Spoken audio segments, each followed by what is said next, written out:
সাহস পাই না। আর এখন ইউটিউবে বইসা 2-4টা গান লেখে ডায়েরিতে লেখা মনে করেন যে স্টেজে যায় আর তাদের ভাবভঙ্গি দেখলে মনে হয় যে কি না কি হয়ে গেছে। না মা আমাদের মানে আমরা 3জন বোন তো তাই না, আমি কাউকে ইঙ্গিত করে কথা বলতেছি না। বর্তমান সময়ে যে আপডেট যে শিল্পীগুলো আসতেছে ওনাদেরকে বলতেছে। এখন তাকায় থাকে ইউটিউবাররা যে শিল্পী কি বলতেছে, কমিটি কি করতেছে, শিল্পীর সাথে কোনো বাজাবাজি হয়েছে কিনা, এগুলো আগে ছাড়ার জন্য, গান ছাড়ার আগে এগুলো ছাড়ার জন্য আগে দাঁড়ায় থাকে।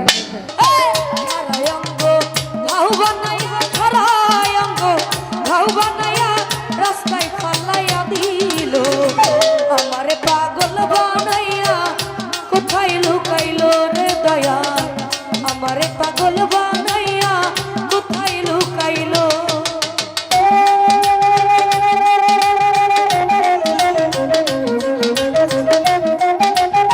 এই মিয়া বুঝি না, বুঝি নাই।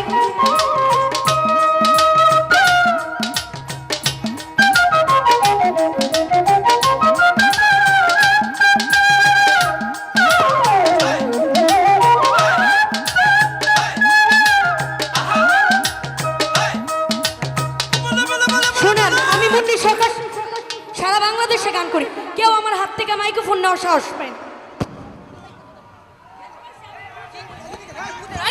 ভাই উনি আমাকে ডাক দিছে, আমি বলছি যে বুঝি নাই ভাই, আবার বলেন। উনি আমার ডাক দিছে, আমি বলছি ভাই বুঝি নাই। তুই বুঝতাছস না? আমি কইছি যে ভাই আমি বুঝি না। আবার ইশারা দিতে সামনে বাস দেওয়ার সামনে যাইবো কেন? বাস দেওয়ার সামনে দেখেন না, যাইতাম না মেয়ে। আরে না এই দূর মেয়ে শোন, এনো মার্কেটিং করিস না বুনি। এই পাগল হের মতো মাতাল রে আমি ঠিক করে লাইতাম, মাতালের করে মাতাল। ভাই শুনে ভাই আমি বলি, শুনে ভাই আমার ডাক দিচ্ছে, আমি বলছি ভাই।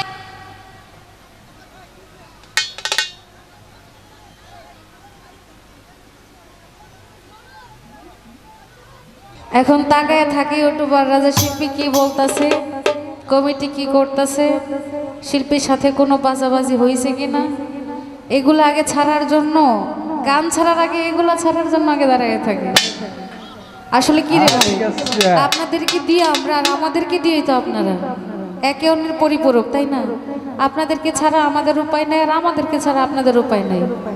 তো এই 2-4টা কথা ইউটিউবে ছাইরা কতদিন চলবেন? 1 বছর 2 বছর পরে তো ওই গানগুলা দিয়েই চলতে হইব।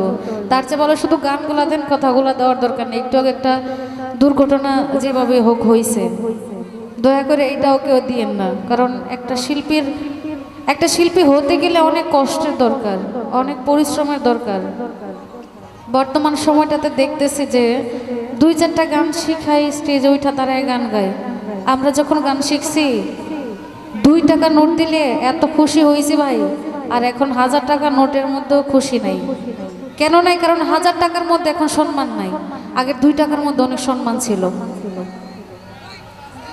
আমরা যখন গান শিখতে গেছি পায়ে হাইটা 5 কিলোমিটার 10 কিলোমিটার গান দূরে গেছি গান শিখতে, আর এখন ইউটিউবে বইসা 2-4টা গান লেখে ডায়েরিতে লেখা মনে করেন যে স্টেজে যায় আর তাদের ভাবভঙ্গি দেখলে মনে হয় যে কি না কি হয়ে গেছে। না মা আমাদের মানে আমরা 3জন বোন তো তাই না, আমি কাউকে ইঙ্গিত করে কথা বলতেছি না। বর্তমান সময়ে যে আপডেট যে শিল্পীগুলো আসতেছে ওনাদেরকে বলতেছে, ওনাদের পায়ের নিচে আমাদের গানগুলো পড়ে যায়, আমাদের গানগুলো আর কেউ শুনতে চায় না এখন।